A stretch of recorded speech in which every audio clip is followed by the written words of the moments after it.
السلام علیکم ورحمۃ اللہ وبرکاتہ۔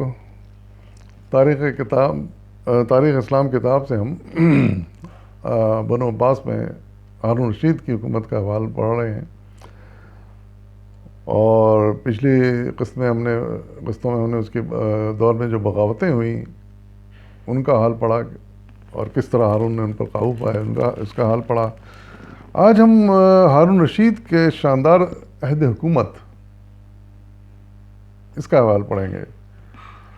حقیقت یہ ہے کہ ہارون رشید کا جو بھی دور حکومت رہا وہ بغاوتوں کو تو اس نے کچلا، لیکن انتظامی حکومت انتظامات بھی اتنی بہترین کی اس نے، اتنے یعنی اس کے دور میں اسلامی مملکت ترقی کر گئی اور کہ عظیم الشان قوت بن گئی دنیا کی۔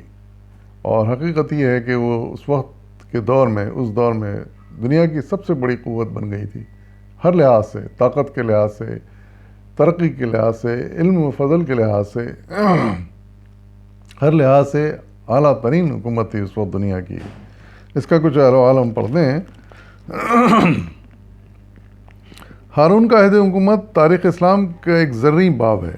اس زمانے میں اسلامی مملکت معاشرتی، علمی اور سیاسی اعتبار سے انتہائی عروج کو پہنچ چکی تھی۔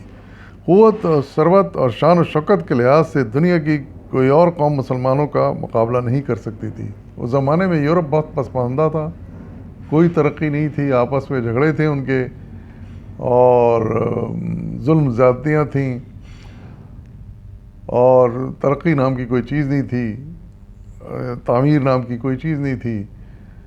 تو اس لحاظ سے مسلمانوں کی مملکت دنیا میں سب سے آگے تھی اس وقت۔ ہارون کی خوش قسمتی سے بغداد میں ہر فن کے ماہر اور باکمال استاد جمع ہو گئے تھے، جس کے باعث علم اور ادب، صنعت و حرفت اور دیگر فنون کو بے انتہا فروغ حاصل کیا ہوا ہارون کے دور میں۔ ہارون ایک بیدار مغز اور مدبر حکمران تھا۔ طرز جہاں میں اسے خاص مہارت حاصل تھی۔ اس نے سلطنت کی مروجہ نظم و نسق میں بہت سی اصلاحات کیں اور تمام شعبوں کو اثر نو ترتیب دے کر ان کی خامیوں کو رفع کیا، نیز بہت سے نئے شعبے قائم کیے تاکہ امور سلطنت زیادہ مستعدی سے سر انجام پائیں۔ ان اصلاحات کے باعث سلطنت نہایت مضبوط، ملک خوشحال اور رعایا فارغ البال اور خزانہ بھرپور ہو گیا۔ ہارون کو رعایا کی بہبودی کا اتنا خیال تھا کہ رات کو بھیس بدل کر بغداد کے گلی کوچوں میں چکر لگاتا تاکہ لوگوں کے صحیح حالات سے باخبر ہو سکے۔ محتاجوں اور ناداروں کو پتہ لگا کر ان کے روزینے مقرر کرتا، یعنی ان کی تنخواہیں، اور داد خواہوں کی داد رسی کرتا۔ اس زمن میں افسانوں کی مشہور معروف کتاب الف لیلہ میں ہارون رشید کے متعلق کئی حکایتیں بیان کی گئی ہیں۔ ایک بڑی مشہور کتاب ہے الف لیلہ، جو ہارون رشید کے دور کے متعلق لکھی گئی ہے۔ اس میں بہت ساری باتیں اور بھی معلوم ہوتی ہیں ہمیں ہارون کے دور کی۔ دستور حکومت اگرچہ اصولی طور پر شریعت اسلامی کے مطابق رائج تھا، لیکن جب سے بنو امیہ کی خلافت کا قیام عمل میں آیا تھا، عمرہ اور صوبائی حکام نے شرعی قوانین کی صریح نافرمانی کر کے اپنی منمانی کارروائیاں شروع کر دی تھیں۔ عباسی حکومت کے پہلے 4 خلفاء کے عہد میں بھی یہ بدعنوانیاں بدستور جاری رہیں، مگر ہارون نے تخت خلافت پر آتے ہی ان تمام خرابیوں کو دور کرنے کے لیے صحیح اسلامی شریعت کا نفاذ کیا، اور بدطینت اور مال کو معزول کر کے بے ایمان حکمرانوں کو معزول کر کے ان کے بجائے دیانتداری اور پرہیزگار افسروں کو مقرر کیا۔ خراج کی وصولی بھی جزاتی روا رکھی جاتی تھیں، ان کا قلع قمع کیا، اور تمام غیر شرعی ٹیکس ایک بیک قلم منسوخ کر دیے، یعنی غیر شرعی ٹیکس جو تھے ہم نے وہ بھی ختم کر دیے۔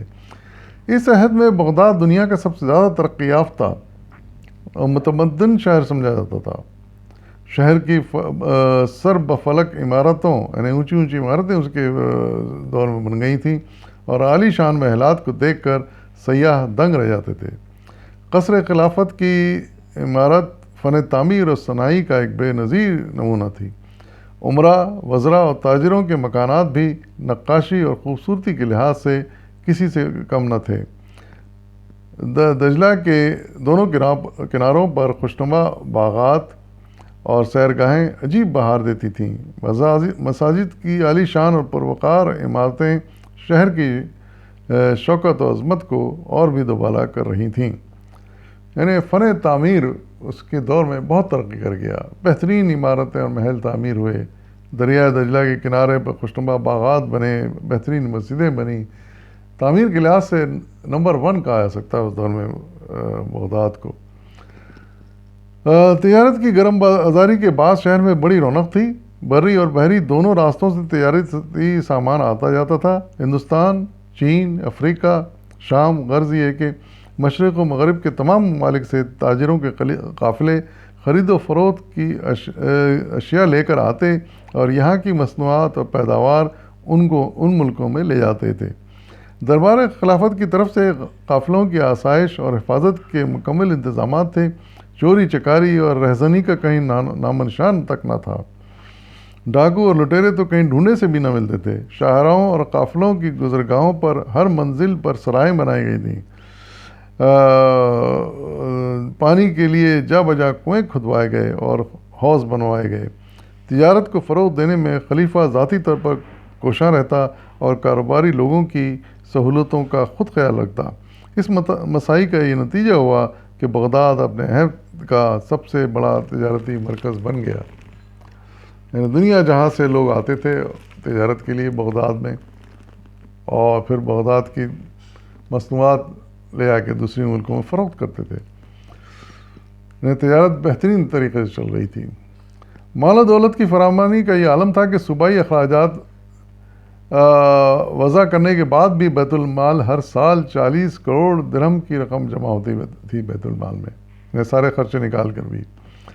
بیت المال کی نگہداشت دیانتدار اور حساب کتاب میں ماہر افسروں کے ذمہ ہوتی تھی، جو کوڑی کوڑی کا حساب رکھتے تھے۔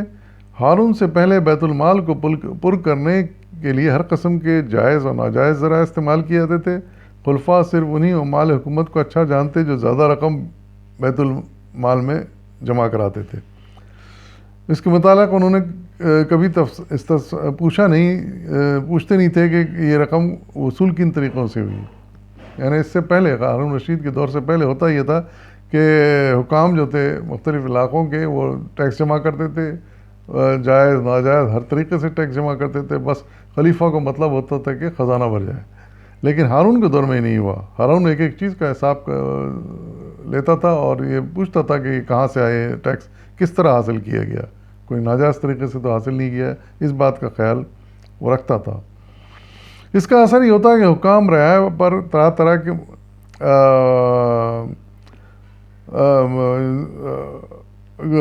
مظالم توڑتے اور جائز ٹیکسوں کے علاوہ نذرانے کے طور پر بھی بھاری رقمیں وصول کر کے خلیفہ کو خوش رکھنے کی کوشش کرتے، یعنی ہارون رشید سے پہلے ہی ہوتا تھا۔ ہارون نے خلیفہ ہوتے ہی تمام بدعنوانیوں کو حکماً ممنوع قرار دے دیا اور سارے غیر شرعی ٹیکس فی الفور بند کر دیے۔ مشہور عالم اور فقیہ قاضی ابو یوسف سے خراج کے قوانین کے متعلق رسالہ تحریر کروایا، جو کتاب الخراج کے نام سے مشہور ہے اور آج بھی فقہ کے لیے رہنمائی کا کام دیتا ہے۔ یعنی نہ صرف یہ کہ اس نے زبردست کام کیا مالی معاملات کو سنبھالنے کے لیے ملک کے اندر اصلاحات کی، بلکہ ایک کتاب بھی لکھوائی قاضی ابو یوسف سے جس کا نام تھا کتاب الخراج، جو آج بھی مشہور ہے اس موضوع پر۔ ہارون کا عقیدہ تھا کہ جب کسی عامل یا والی کا ظلم ذاتی رعایا کے مال میں خیانت اور ذاتی مال میں حرام خوری یا بد کرداری ثابت ہو جائے تو اسے اپنے عہدے پر بحال رکھنا، اس سے مدد لینا اور رعایت کے معاملات میں خود مختار مقرر کرنا اور امور حکومت میں شریک کرنا حرام اور گناہ کبیرہ ہے۔ یعنی اس کا یہ عقیدہ تھا کہ بے ایمان لوگوں کو حکومت میں کوئی جگہ نہیں ملنی چاہیے اور ان کی کوئی حوصلہ افزائی نہیں ہونی چاہیے، اور ان کو ایسے عبرت آموز سزا دینی چاہیے کہ دوسرے لوگ اس قسم کے افعال بد کی جرات نہ کر سکیں۔ یعنی ان کو سخت سزا دینے کا بھی وہ قائل تھا بے ایمان حکمرانوں کو۔ ہارون علم و فضل کا بڑا دلدادہ تھا۔ علماء فضلہ اور اصحاب کمال کا دل و جان سے قدردان تھا اور ان پر بے دریغ روپیہ خرچ کرتا تھا، یعنی علماء اور فضلہ کے اوپر۔ انہیں بیش بہا عطیہ دیتا اور دربار میں اپنے برابر بٹھاتا۔ ان فیاضیوں اور قدردانیوں کا اثر یہ ہوا کہ ایشیا اور یورپ کے اکثر علماء اور اہل فن حضرات بغداد میں جمع ہو گئے۔ ظاہر ہے کہ جب اتنا اچھا سلوک ہوتا تھا اور ان کی حکومت میں، دربار میں، تو بہت سے عالم فاضل اس کے دربار میں اکٹھے ہو گئے، بغداد میں جمع ہو گئے۔ ان لوگوں کی موجودگی کے باعث عباسی دارالحکومت علوم و فنون اور تہذیب و تمدن کا گہوارہ بن گیا۔ ظاہر ہے جہاں اتنے عالم اور فاضل لوگ جمع ہو جائیں گے تو پھر علم تو پروان چڑھے گا ہی، اور یہی ہوا کہ علم و فنون بہت تیزی سے پروان چڑھے اس کے دور میں۔ بغداد کی مساجد علوم کا مرکز تھیں اور مملکت اسلامیہ کے ممتاز ائمہ، علماء، محدثین، مفسرین، قاری اور حافظ ان میں درس دیا کرتے تھے۔ دور دراز سے طلباء تحصیل علم کے لیے آتے اور اس دولت سے مالا مال ہو کر واپس جاتے۔ اس زمانے میں عالم اسلام میں کوئی شخص اس وقت تک کسی فن کا ماہر کامل تصور نہیں کیا جاتا تھا جب تک اس نے بغداد سے سند فضیلت حاصل نہ کی ہو۔ یعنی زمانے میں عالم فاضل اسی کو سمجھا جاتا تھا بہترین، جو کہ بغداد سے سند یافتہ ہوتا ہے، یعنی ڈگری لی ہوتی اس نے، اور وہاں کا پڑھا ہوا جب تک نہ ہوتا اسے کامل استاد نہیں سمجھتے تھے لوگ۔ دینی علوم کے علاوہ دیگر فنون مثلا نجوم، فلسفہ، طب، ریاضی، منطق یعنی لاجک وغیرہ کی تعلیم کا بھی خاطر خواہ بندوبست تھا۔ ہارون نے بیت الحکمت کے نام سے تالیف و ترجمے کا ایک ادارہ قائم کر رکھا تھا، جس میں ماہرین زبان کو بڑی بڑی تنخواہیں ماہرین زبان کو بڑی بڑی تنخواہیں دے کر ملازم رکھا ہوا تھا تاکہ وہ یونانی، عربی، فارسی، سنسکرت اور دوسری زبانوں کی مفید اور کارآمد کتابوں کے عربی زبان میں ترجمے کریں۔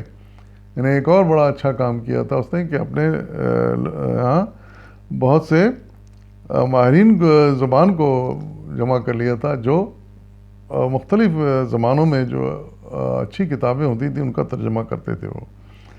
تو اس طرح وہاں پر ایک بہت زبردست لائبریری بھی قائم ہو گئی تھی۔ یہ امر قابل ذکر ہے کہ علم و فنون اور تہذیب و معاشرت کی ترقی ہارون کے علاوہ بہت کچھ اس کے برمکی وزیروں کی مساعی اور قدردانی کی مرہون منت ہے۔ اس کا مفصل ذکر برآمدکا کے بیان میں آئے گا۔ یعنی یہ بات بھی ہے کہ جو برمکی جو تھے یہ جو ہے ان کو وزیر بنایا تھا اس نے، زیادہ تر اپنے اس کے وزیر برمکی ہوتے تھے اور مسلمان تھے یہ بھی، لیکن برمکی کہلاتے تھے۔ تو ان کی محنت کا بڑا دخل تھا اس علوم و فنون کی ترقی میں۔ تو یہ ترقی کا احوال تھا، یہ اس کی شان و شوکت کا حال تھا، جو صرف یہاں پائی جاتی تھی بغداد میں اور اسلامی مملکت میں، یا پھر دوسری ترقی جو ہو رہی تھی وہ اسپین میں عبد الرحمن کے دور میں ہوئی تھی۔ لیکن تھی یہ دونوں مسلم مملکتیں جو اپنے اپنے دور کی عالی شان مسلم مملکتیں تھیں۔ مزید احوال ہم انشاءاللہ آئندہ قسط میں پڑھیں گے۔ فی الوقت اجازت دیجیے، فی امان اللہ۔